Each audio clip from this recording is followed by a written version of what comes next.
Shunday bo'ladiki, bizning yonimizga biron bir boy badavlat inson kelsa yoki kuchli inson kelsa, biz qandaydir qo'rqib turamiz, o'zimizni orqaga tortamiz va ular bilan gaplashgani ham hayiqib turamiz. Aslida boy badavlat yoki kuchli insonlardan hech qachon qo'rqmang. Chunki deganda kuchli insonlar hech qachon ham kuchsiz insonlarga yopishmaydi.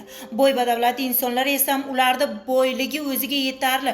Ular hech qachon sizga yomonlik qilishmaydi.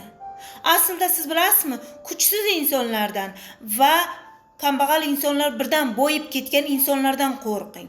Ular birdaniga mammansirab qolishadi. O'zini bosar tutarini bilmay qoladi va meni qo'limdan har narsa keladi deb juda ham ko'p yomonliklar qilishi mumkin va sizni qalbingizni og'ritishi mumkin. Siz bo'lsam, o'sha paytlar meni do'stim edi-ku, hozir menga yordam beradi, bu ko'tarildi, men ham shuni orqasidan hozirroq ko'tarilaman degan fikrda esam xayolingizdan chiqaring. Hammasi ham sizga yordam bermaydi. Ular osmon bo'lib qolishadi.